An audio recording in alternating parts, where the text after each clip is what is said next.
On the general subject of time, space, reality, what we want to say to you is this. What you call your physical reality is, at its basis, at its root, waves collapsing against what you call your physical body. When you view an object that is the color red, it isn't really red. It is bouncing back the red spectrum of light that is shined upon it, and that light wave collapses against your eye, and that spectrum of light is what you have all agreed to call the color red. Your science agrees with this. Your current understanding of science is in accord with that statement. If you were to take that same red object and put it under a light that is blue or mostly blue, it would no longer appear red because there would not be a red spectrum of light to bounce off that object onto your eyeball for the wave to collapse there. What we want to point out to you is that everything that you experience, that you call your physical reality, is waves collapsing, wave fronts collapsing against your physical senses. The human physical body is highly evolved to receive and interpret in ways that you have not yet entirely fathomed, evolved to perceive wave fronts collapsing. On the subject of time, what we want to say is that the phrase incarnating into physical reality and the phrase dipping into the now are completely interchangeable phrases. What you call going into a physical life is what we call dipping into the now. There is only now for those of you walking around in physical bodies. You will only ever experience a now. So you can talk about the past and the future. You can think about those things.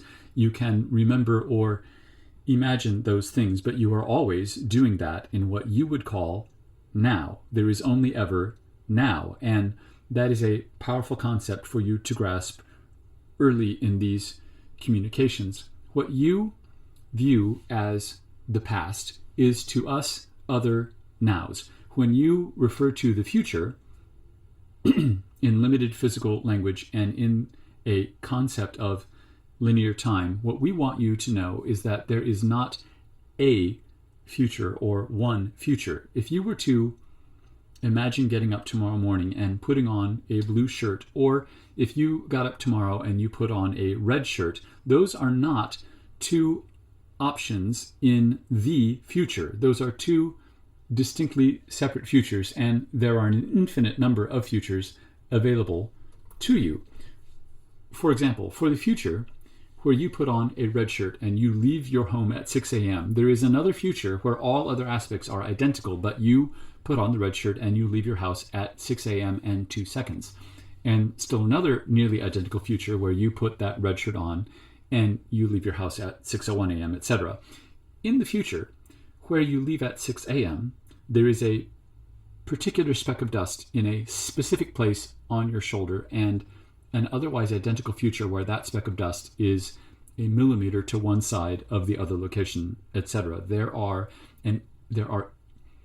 infinite permutations, all of them real and all of them possible. There are an infinite number of futures laid out in front of you that have not happened yet. And indeed, what you call your physical reality is not there yet. It is popping into existence moment by moment. And as you experience those moments, you call that your now physical reality. There are a number of things that can cause a possible future to collapse into the now. And one of the most powerful factors is consistency. So if you, every Monday morning, you get up and go to work, all of those possible futures where you get up and go to work, from our perspective, light up more brightly than those futures where you don't go to work and instead jump on a plane and fly to a different country. Those futures are there, and they are equally real with all of the futures where you get up and go to work. But consistency is a powerful factor in determining which possible realities collapse into what you call now. When you desire to create a circumstance or to have an experience in your physical reality. You never, ever cause an event to occur. What you actually do is to cause to collapse into the now a version of yourself that has that given experience. When you deliberately go to Starbucks to purchase a cup of coffee, you are not, forcing is too strong a word, you are not causing or requiring Starbucks to sell you a cup of coffee. You are collapsing into the now the coalescence of multiple wavefronts to bring into the now the version of yourself that has a particular experience. This is not a matter of semantics. Those of you walking around in physical bodies, what you have the most experience in, what you are most adept at, is in focusing on yourselves. Rory recently found a fig tree that sprung up seemingly out of nowhere right against the wall he shares with his neighbor's yard. He knew that if he allowed that sapling to grow, it would damage the wall as it grew to full size. So he dug it up and transplanted it into the middle of his yard. He had the best of intentions, but it was not well done and was overall a traumatic experience for the little tree. Within 2 days, it appeared to be dying. Rory really wanted a fig tree in his backyard, so he went out to the little tree and gently held the base of the tree and tried to channel his own energies through the tree in an attempt to heal it and aid it to adapt to its new location. In that process, as his own frequency rose, we were able to communicate to him to not try to assert his will on the tree, to not try to assert his will onto his current reality. Instead of trying to change the tree from dying to thriving, we encouraged him to focus on being a Rory that experienced a thriving fig tree in his backyard.